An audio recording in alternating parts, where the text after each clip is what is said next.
Hi, and welcome to Shmuel Part Bet, Chapter 15. This week, Avshalom rebels in a not-so-subtle manner. This reminds us a lot of Shmuel Alef, where sons did not continue the positive legacy of their fathers. David immediately accepts the coup d'etat as a fait accompli. In his retreat, he meets three groups of loyalists, sending at least two sets back to Yerushalayim to be his eyes and ears and report back.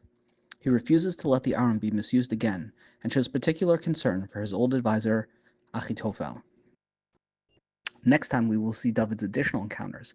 We'll learn what happens when Hushai goes up against Achitofel, and we will see Avshalom publicize his rebellion in earnest. Thanks for joining us. Okay. So previously on the book of Shmuel Part Bet, so David was once again duped into adjudicating against his own behavior. That was last week, where Yoav used the wise woman of Tekoa to fabricate a tale about one brother killing another accidentally in a field and being pursued by the blood avenger. Eventually, David figures out the message, and he agrees to his son's return in this sort of weird, limited fashion, where it's kind of absent the permission to see the king directly. So you're not in exile, but you're essentially still in exile, because the whole point of coming back was to see the king. So Avshalom, who is ever the schemer, he waits like 2 more years sequestered away before he demands the familial reunion, only to be rebuffed by, of all people, Yoav, who was the guy who brought him there in the first place. Avshalom's strong-arm tactics bear fruit, and Yoav eventually reunites father and son, who kiss and make up. We kind of wonder if there's more lurking under the surface to Yoav's behavior, what the wisdom of the woman of Tekoa was, and why David continues to be passive in everything that occurs. That last point is going to really hit home in this upcoming parak, where the reunion or the rapprochement between the father and son lasts for all of one pasuk, because we start chapter 15 as follows. Vayhi me'acharei chen. And it was, they translate here in the JPS as sometime afterwards.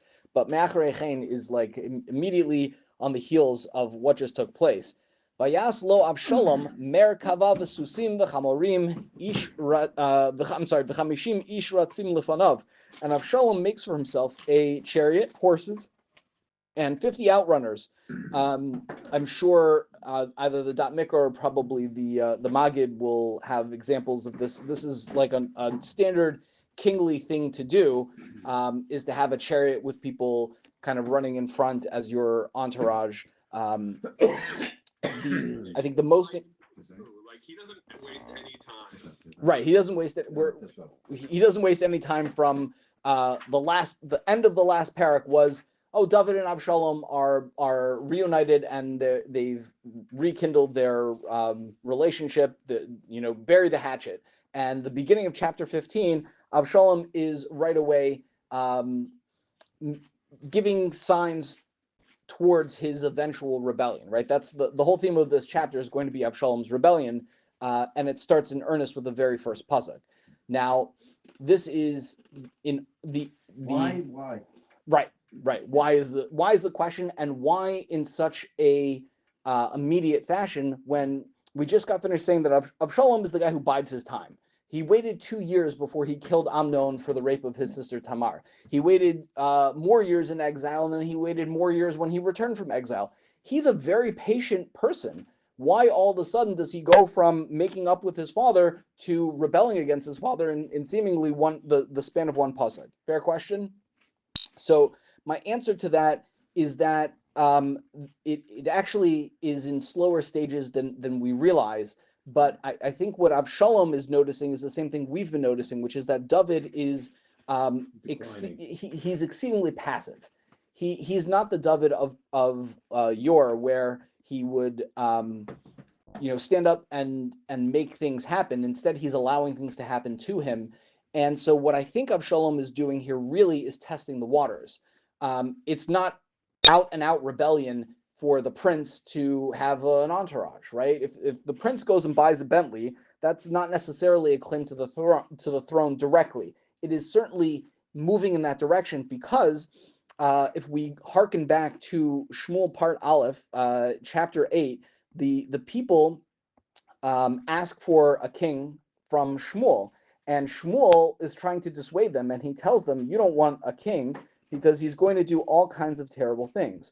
What are the terrible things that he's going to do? In Pasuk 11, so this is Shmuel Alef, Parak Ches, Pasuk Yud Aleph, Vayomer, Zeh yem mishpat hamelech. This is going to be the judgment of the king, the law. This is how the king's going to operate. Asher yimloch aleichem, es b'nechem yikach. He's going to take your sons, the samlo b'mer kavto, and he's going to appoint them as part of his charioteers. Ufarashav v'ratzu lifnei mer kavto, and he's going to set them up as outrunners in front of his chariot. And then here in Shmuel Bet, chapter 15, that is exactly what the pretender to the throne. It's the first sign of Avshalom kind of laying claim to the throne is by doing this thing that Shmuel warned them the king was going to do. Yes, so far so good? Any validity to that? Any validity to what? To David slowing down?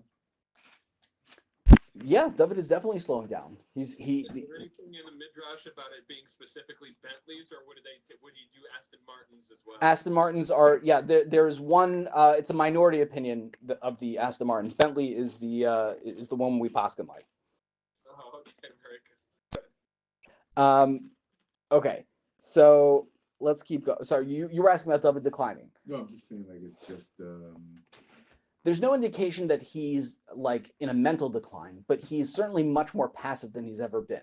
right, I'm saying from the actions, we've already covered that multiple times, but is that due to just becoming more of a pacifist? Okay, so my answer to that is going to be my big reveal at the end of the book.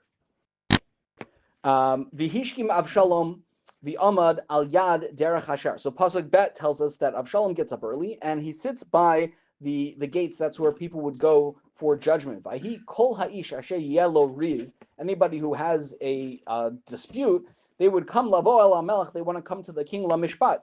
The king's job is to judge. Vayikra Avshalom elav, and Avshalom greets this person. Vayomer emize irata vayomer me'achad shiftei Yisrael avdecha, and he starts politicking. Where are you from? Oh, I know that city. We've gone there before. He's a man of the people. Vayomer elav Avshalom ra'id varecha tovimu nechochim v'shomea ein lecha me'es hamelech. You know what? Tell me about your case. Oh, I hear you've got a very valid point over there. Oh, I'm so sorry to hear that the king didn't see in your favor. You're never going to get a fair trial from this king. It's unfortunate, but the way David judges, there's no one there to really hear you out.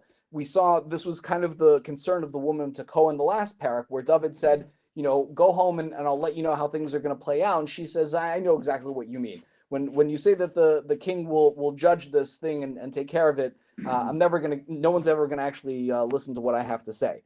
Now, again, to go back to Shmuel Alef Parak Ches, this is exactly what the people ask of Shmuel. They want the king to do. Judge. Right, exactly, to judge. So Pasuk Dalet says, "V'kabsu kol ziknei Yisrael." This is Pasuk Dalet in Parak Ches. I'm just skipping over to Shmuel Alef for a minute. V'kabsu kol ziknei Yisrael v'yavo el Shmuel haramosa. So all the elders come to Shmuel in Ramah. Vayomer elav hinei ata zakanta. You're old, ubanecha lo halchu b'darkecha. Your sons are not going in your way. Ata simalanu melech l'shaftenu kechol hagayim. Give us a king so that he will judge us. So the job of the king is to judge. In fact, we had earlier in Shmuel Bet where where the Navi says that David is judging all the people correctly, and now you have Avshalom who's calling into question David's judgment. So this is the second step in his ascendancy to the throne. The first thing is to act like a king, to roll around in the king's Rolls Royce. The second is to call into question the judgment of the king and to offer yourself as an alternative.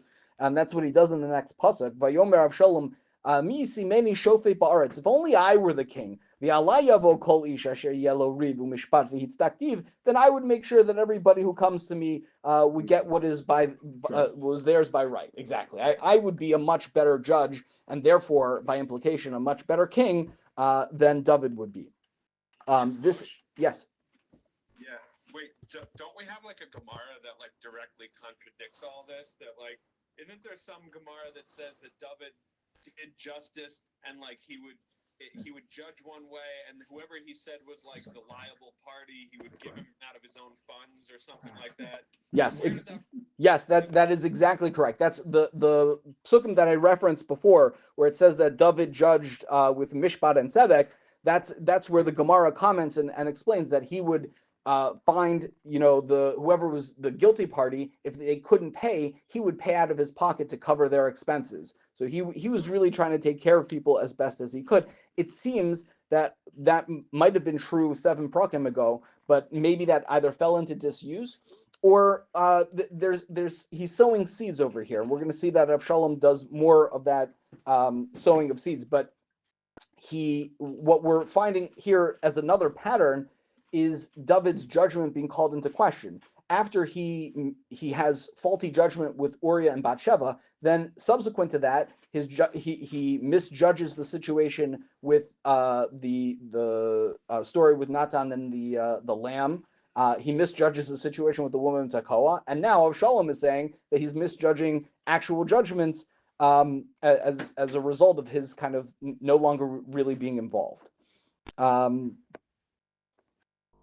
Okay, let's keep going. Like in a funk. Exactly. So when people, Avshalom is now really politicking, right? He's kissing babies, he's shaking hands. So the person who he's speaking with in this concocted scenario goes to bow down to Avshalom. You're so wonderful. Thanks for taking the time, O prince, to talk to me. So Avshalom would send his hand he would hold the guy up and give him a kiss and say, look, don't bow to me. We're peers. I'm in it with you. There's definitely a callback here to the end of last parak where David gave Avshalom a kiss to say let's reconcile. Now Avshalom is using that same gesture to undermine David's whole kingship. And this was Avshalom's plan. He goes, from town to town, kind of undermining David. Asher yavo lemishpat el hamelech, everyone that comes to be judged by the king. V'yiganev Avshalom es leiv anshe Yisrael. And this is, I think, the crucial point over here. Avshalom has stolen the hearts of the Jewish people. We talked, I think, many times about how the heart of David is the reason that he's king in the first place. And we're going to see more about Avshalom and his heart as the story unfolds. And David doesn't really kind of grasp it. He doesn't know what's going on. No, I'm saying that there's no lines of people who need to be judged anymore. There are. Avshalom's not judging them. He's calling into question whether they got a fair shake.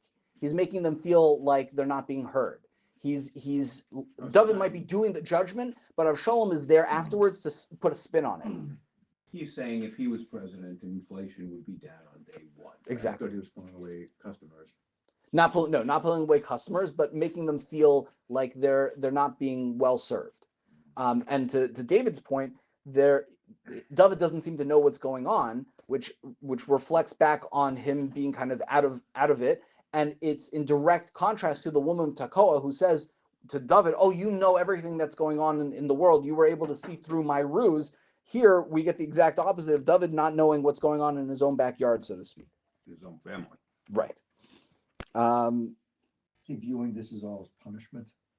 Yes, I think that's exactly the case. I think this is all part of David's punishment. Vayimi Kates Arbaim Shana. Self-imposed. Yes, self-imposed, yeah. Right. So it was the text here has after 40 years. There are 2 ways to deal with this. The traditional commentaries will say this is not 40 years from when this story first started. It's 40 years from either when David was anointed or 40 years from some other previous time. That's harder to see as the plain understanding of the text, because we don't normally do that to interject into a story. It's been 40 years since some unreferenced event. There are very old textual witnesses that have this as Arbashana, that it's 4 years later as opposed to 40 years later. 4 years later makes more sense with Avshalom in terms of biding his time. So again, Avshalom is testing the waters, right? First, he rolls around in the kingly Rolls Royce. Then he starts undermining the judgment. And now, after David does nothing for 4 years of that taking place, Vayomer Avshalom El Hamelech. Which ancient text has it as Arbashana? So one, I believe, is the Cairo Geniza, and the other, I don't remember offhand, but I can send it to you afterwards. But they're old. I think maybe it's the Septuagint. Vayomer Avshalom El Hamelech El Chanava Vashalim Es Nidri Asher Nadarti LaDonai BeChevron. Please let me go to the best place to start a rebellion, which is in Hebron. he has a very nice cover story over here. It's been 4 years. Back when I was in Geshur, I made a vow that I was, if I ever, was reunited with my father, I would offer up a korban. I know you've got a great mizbeach over here with the Aron in Yerushalayim, but either maybe it's part of the ancient Near Eastern practices is to not offer up a sacrifice in the city that you're in, or whatever the case may be. He comes up with a reason why he has to offer up the korban in Hebron, not in Yerushalayim. Remember, Hebron is where David became king. It's so his original it's the capital of Yehuda. Right. So if ever there's a place for Avshalom to go and start his own kingship, remember, symbolism plays a very important part in winning hearts and minds of the people. So if you're going to declare yourself king as a continuation of the house of David, do it where David first became king. Right. Ki neder nadar avdecha b'shivti b'geshur b'aram lemor im yashiv yeshiveni Adonai Yushalayim v'avadati es Adonai, and I will serve God. And the way I do that is by offering up this korban. I made a neder. I have to do it. So please, Father, give me license to go and leave Yerushalayim to do this. Vayomer lo hamelech lech b'shalom, and here we have a continuation of another theme, which is David sending people to do things which end up not working out very well. There's also a whole discussion in the Gemara about lech beshalom versus lech lishalom. If you tell somebody to go in peace, then you're not telling them to go to peace. Lech lishalom is appropriate. Lech beshalom is almost like the kiss of death. Vayakam vayelech Chavrona, and that is exactly what Avshalom does. He goes to Hebron. I'm sure I messed that up before. Yeah. Right. Okay. Let me make sure we've covered our bases here. And notice how he has David being referred to as Hamelech and not a David as the father. He's saying it as a king, not right. As That's an excellent point. I didn't pick up on that. Thank you. That's absolutely right. He's not asking his father. He's asking the king. So now we get to pasuk Yud. Vayishlach Avshalom meraglim b'chol shiftei Yisrael. So Avshalom sends spies throughout the nation, Lamor saying, and here this is interesting. Normally, spies are there to obtain information. Here, the spies are there to plant information. He tells them, "Kishamachem es kol hashofar." When you hear the shofar blast from Hebron, the Amartim, I want you to start rabble rousing. The Amartim, tell the crowd, Malach Avshalom b'Hebron. That's the sign that everyone should know that Avshalom is now the king. In Hebron, right? Yes, Avshalom halchu ma'atayim ish Yerushalayim, and with Avshalom came 200 men from Yerushalayim. They were kru'im. This is also an interesting word. They were invited. They were called. Right? Kru'im is like with an aleph is to call. The holchim, and they were going litumam innocently, meaning they did not know this whole plan was taking place. They didn't know anything. Chazal say that they had letters from David, that Avshalom basically asked David, I can't go by myself, so I need like an entourage. Can you write me some letters to invite these people? Everybody that receives, all the dignitaries get these letters that say, please accompany my son to his ceremony. And they're like, oh, okay, I guess if David says to do this, then I'm in. And so they show up. Now there's all these dignitaries where Avshalom is declaring himself king, and you've got like the whole photo op going on. So everyone thinks that this is all sanctioned and appropriate. Correct. Vishlach Avshalom es Achitofel Hagiloni Yoetz David Meiro Migilo Bezabcho es Hazvachim Vahi Hakesher Amitz Vaham Holech Varav es Avshalom. Now we get a very interesting character who, at least for me, it's hard to differentiate between the Achitofel from Chazal and the Achitofel just from the Psukim. But either way, Achitofel is the main advisor of David. He is from the city of Gilo. And when Avshalom is going to offer up the korbanos, so Achitofel is there. He's part of this whole rebellion, the whole cabal over here. And once you have Achitofel, then you're set. That's what the end of the pasuk is describing. That the kesher is amitz, means the conspiracy is really set in its place. V'holch v'rav es Avshalom. So they keep expanding and growing. The rebellion is now in earnest. There's a few gaps, I think, in the story over here that we're just going to have to fill in, that I cannot tell you I have any source for, but I think it just makes sense. Avshalom cannot do this on his own. So first of all, he needs the smarts of Achitofel, and we've seen before.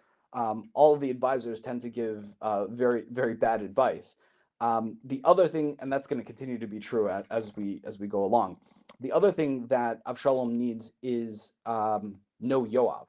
So the first question I had in reading this is how does he dare do this? Can't David just turn to Yoav next to him and say, sick the army on him, right? The only available answer to me is that David has been expanding his borders, right? So Yoav must be off somewhere making sure that the borders are expanded, right? It's like Rome. When you get too big, you have to perpetuate the whole empire, and the only way to do that is to send the army out to keep everybody in line. But then you leave yourself open to a local rebellion, and that's exactly what's happening over here. Vayavo hamagid el David. So we don't get a pasuk that actually says that Avshalom declared himself king. We're going to assume that happened because somebody comes to tell David that happened. Lamor saying, Haya leiv ish Yisrael acharei Avshalom. So he doesn't say that Avshalom declared himself king. He says the heart of the people are after Avshalom, and David translates that into, well, then Avshalom must have declared himself king. And David has a few options over here. Option number one is to fight back. We said that he's not gonna take that option, A, because he doesn't have the logistical capabilities, and B, because in the last 4 prakim, David has not been all about fighting anything. He's been all about doing nothing, right? Option B would be accept it. Option B is to give it the kingly imprimatur and say, yes, he is in fact king. I'm now passing the torch on to Avshalom. What's option 3? Run away, right? And that is exactly what David opts for.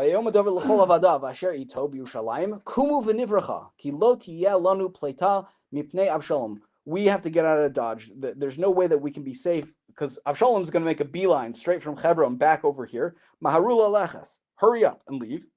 Pen yimaher v'yisiganu v'hidiach alenu es hara v'hikaha'ir v'charav. Avshalom's going to come here, and then we have no recourse, right? So he definitely doesn't have the army at his back. He's fleeing because he's assuming that Avshalom will take the city quickly and easily. Why would fleeing be a better option than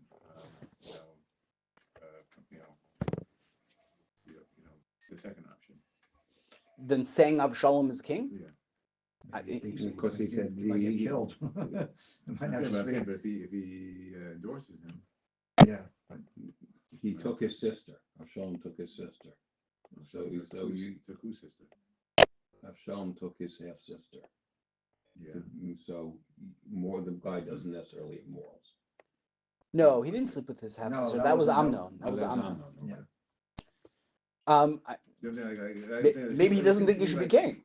I know. I was thinking as like the worst option for David is to flee. It's like now you're back on the run again. Now you're running. You're being, right. It's like half of David's life is on the run.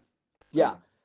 The only thing I would say is that at least it leaves open the option for God to do something about it. If he endorses Avshalom, then Avshalom's the king and it's over. If he runs, so then it's like was it Shogun? Like if you delay, you have the opportunity for something to happen. Now you don't have to read Shogun. It's like 800 pages of him doing that. The new Shogun or the old Shogun? The book. The old book. Yeah. Because there's a whole series now. Oh. I've never watched it. It's really good. What, the new series? Yes, the new series. Oh, really? Yeah, Is it it's based well on the done. book? Yeah. It's based on What channel? I don't know. But okay. I read the book years ago. Yeah. Tremendous. Taipan, he also If you wrote. want to, if you want to borrow it, I have. If you have a couple of months now. Vayomer Avdei Hamelech El Hamelech Yechol Asher Yivchar Adoni Hamelech Hinei Avdecha. And so the courtiers say to the king, "O king, we're going to do whatever you want to do, but remember, you're the king, right?" You get that repeated over and over in the same pasuk. The Avdei Hamelech say to the Melech, "O Melech, what do you want us to do? We're going to do whatever you want to do." Vayetze Hamelech v'chol beiso beraglav. So the king and all of his people leave on foot. Vayazov Hamelech eser nashim pilagshim lishmor habayit. And David leaves a crack military troop to defend his home. Leave the women behind. I like that. Well, so why would he leave the women behind? Because they're going to slow him down, right?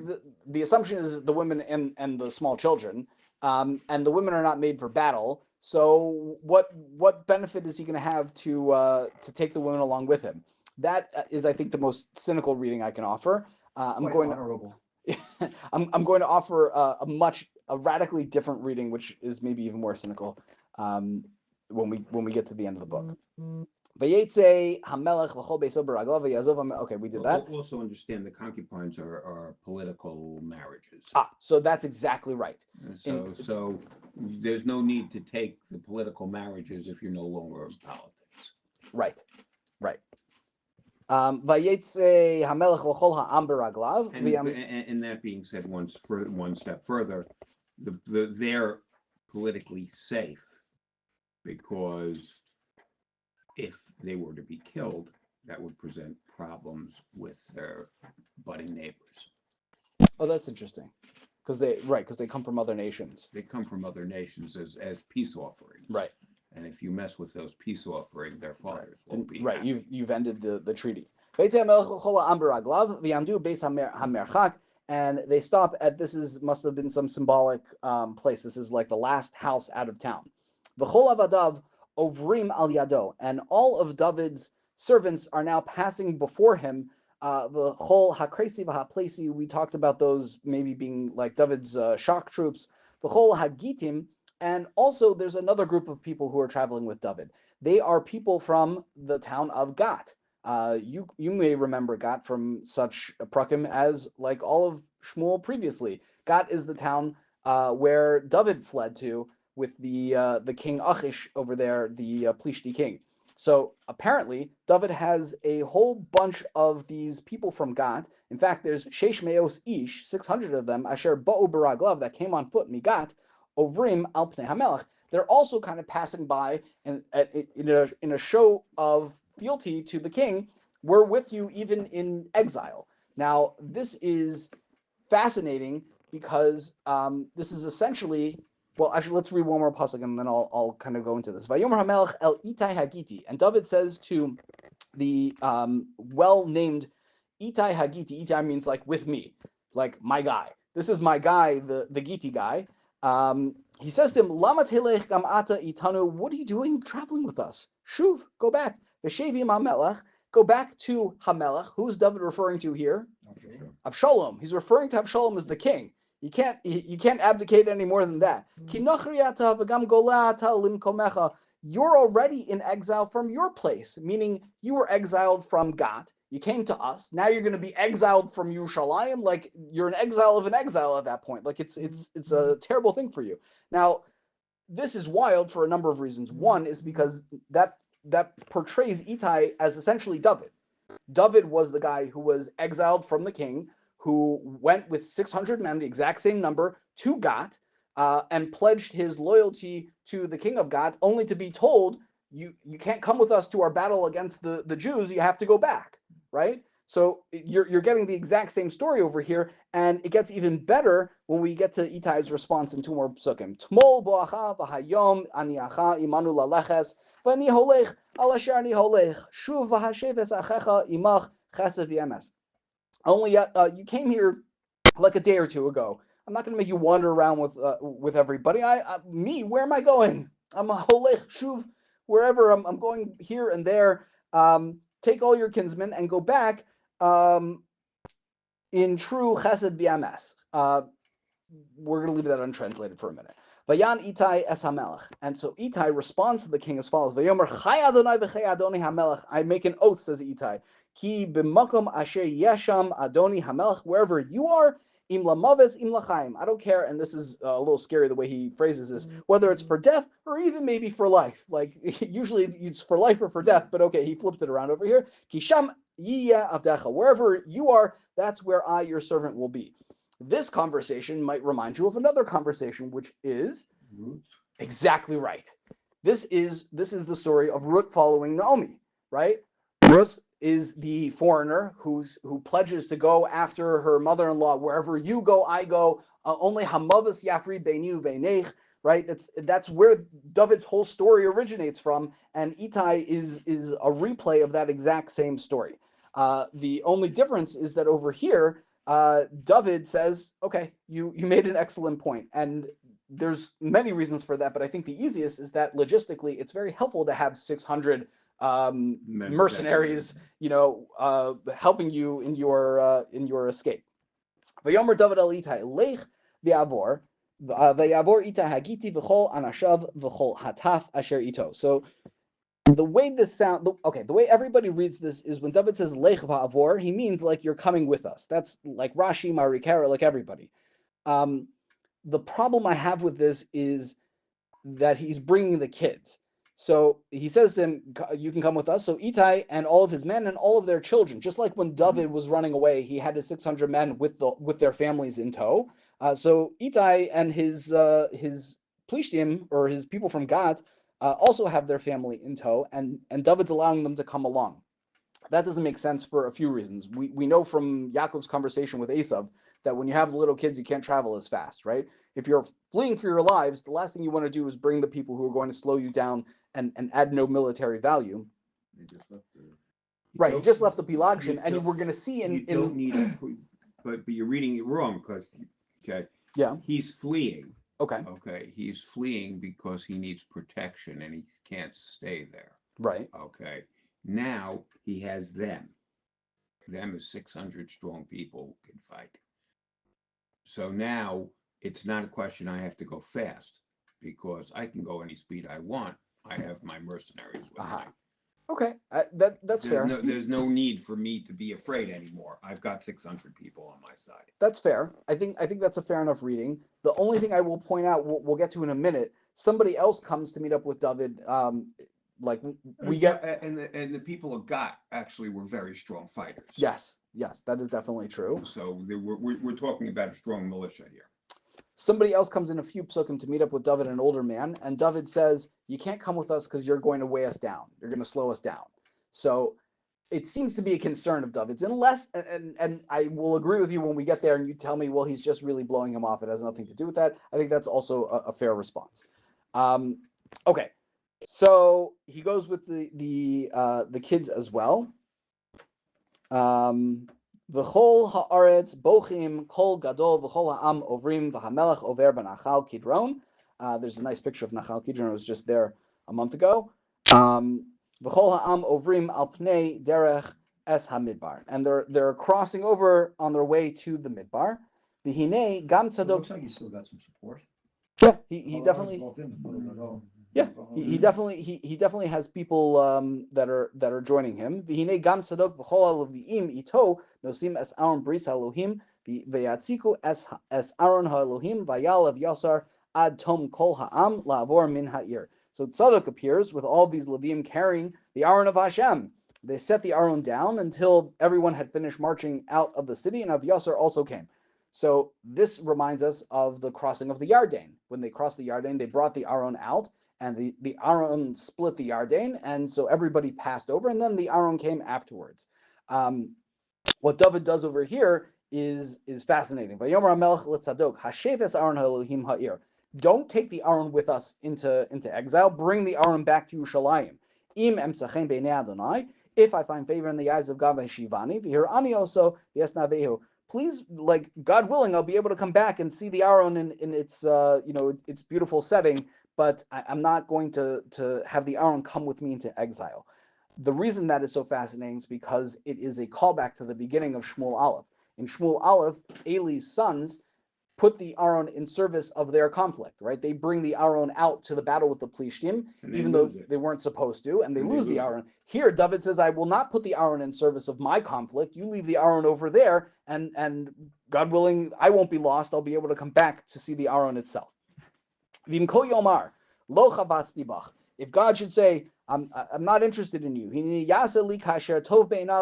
then God will do whatever is pleasing in his eyes. That was similar to what Eli said after he got the prophecy from Shmuel that his whole house was going to be destroyed. But here's one thing I need you to do.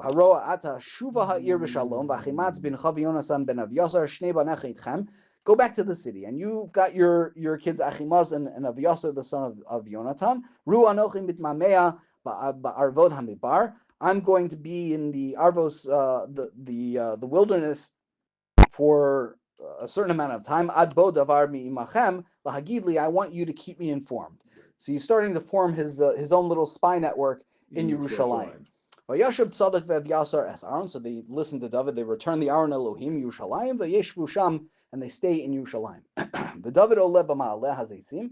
David is now heading up the slope of Har Hazesim, ubocha, and he's crying. The rosh lo chafui, and his head is covered. These are all signs of mourning. Vuhu olech yachef, and he's walking barefoot. Another sign of mourning. Chola amasher ito, all the people who are with him. Chafui ish rosho ve'alu alo ubocha. They're all going up and crying as they go. The David higi lemor, and now David gets even worse news. He finds out that Achitofel bekoshrim im Avshalom, that Achitofel is part of this whole rebellion with Avshalom. Vayomer David, sakel na es atzas Achitofel Adonai. Please God, make foolish or confound the advice of Achitofel, because David knows firsthand that the advice of Achitofel is the most important counsel that you can get. So Avshalom couldn't have pulled this whole thing off without Achitofel, and so David is hopeful that Hashem will do something about this. The response to that prayer is what academics will describe as dual causality. There are several times in David's life and in Tanakh in general where someone will daven to Hashem and they will get an answer in the form of like a practical situation. So David davens to Hashem and he gets somebody who shows up who's going to do exactly what he davened for. So from the people's perspective, Hushai, the guy who's going to show up now, is the person who will confound the advice of Achitofel. So it looks to people like it's Hushai's doing it, but in fact it's God that's doing it. God is really the cause of all of these events. Vahi David ba ad harosh asher yishtachavesham leElohim v'hinei lekroso Hushai ha'arki. So David comes to he reaches the top of the mountain where people usually bow down to Hashem, and Hushai shows up there. He is karua kutanto va'adama al rosho. He has a torn ketonet and he has earth on his head in a sign of mourning. If you remember, when a few parakim ago, after Avshalom's sister Tamar was raped, this is exactly what she did. She tore her ketonet, she tore her royal clothing, and she put I don't know if it was adama or afer al rosha. So this is an exact callback for David to realize that the reason he's in this situation where he's meeting Hushai, who is dressed has this type of appearance, is because he didn't pay attention well enough to Tamar when she had the exact same appearance. Vayomer lo David, im avarta iti vayisi alai lemasa. If you come with me, meaning this old man Hushai, he's gonna weigh me down. He's gonna be a burden. V'im ha'ir tashuv. But if he goes back to the city, v'amarta la'Avshalom avdecha ani hamelech eyeh eved avicha v'ani me'az v'ata v'ani avdecha v'hefarta li es atzas Achitofel. So Rabbi David Silver, I think, has the best way of explaining this pasuk, which kind of sounds a little like gibberish. David is saying to Hushai, you're going to have to deal with an accusation. If you go back, Avshalom is going to say, you're my father's advisor, you're a turncoat. What are you doing here? The first person you kill are the people who turn tail, right? Because you can't trust them. If you turned your back on David, who's to say you're not going to turn your back on Avshalom for somebody else? David is giving Hushai the answer to that question, which is, I don't serve David, I serve the king. Never trust a confidential informant. Yeah. I don't serve David, I serve the king. You are now the king, so I serve you. And in fact, I don't see you as a rebel against David. I see you as a continuation of the Malchus of David. And therefore, I have no problem being your advisor. And that positions him perfectly to undo the counsel of Achitofel. Something I would like to point out that I haven't seen others mention is the second half of the parak is an exact mirror to the first half of the parak. The first half of the parak, you have Avshalom leaving Yerushalayim. The second half of the parak, you have David leaving Yerushalayim. The first half of the parak, you have Meraglim, right? Avshalom sends out Meraglim. We mentioned how weird it is to have Meraglim who are planting information instead of receiving.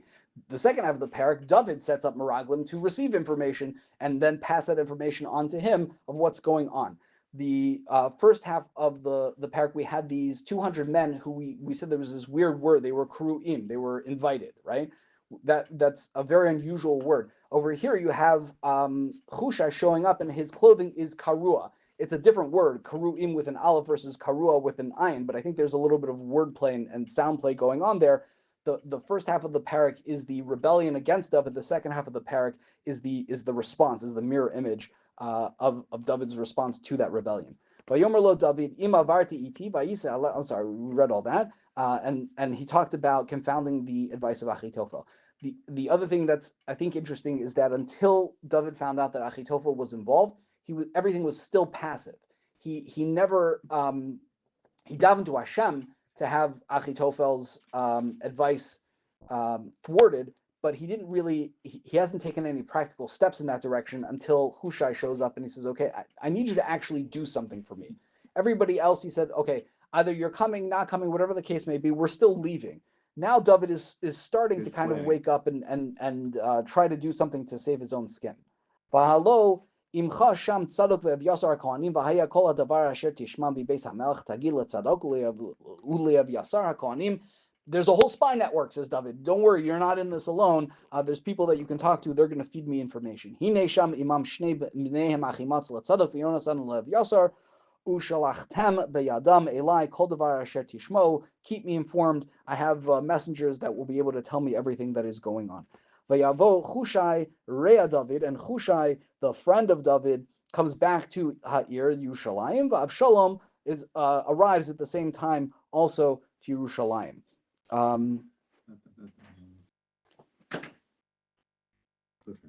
Cliffhanger, yeah. Did you watch this? Did you begin watching the show? Which one?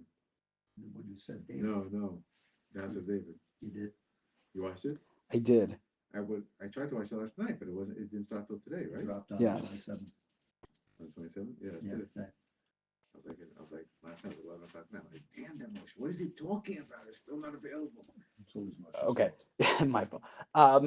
So the third parak of Tehillim is a mizmor when David flees from Avshalom. So the Gemara asks over there, why would you call this a mizmor? Mizmor is usually a positive song versus a kina. This is a lament, an elegy.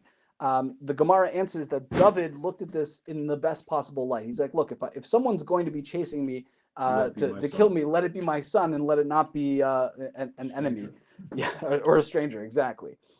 Okay, so just to summarize what we've seen in this parak, Avshalom rebels in a not so subtle manner. This reminds us a lot of Shmuel Alef, where the sons don't continue in the positive legacy of their fathers. David immediately accepts the coup d'etat as a fait accompli. There's some French for you. In his retreat, he meets 3 groups of loyalists, sending at least 2 of them back to Yerushalayim to be his eyes and ears and to report back. He refuses to let the Aron be misused again and shows particular concern for his old advisor Achitofel.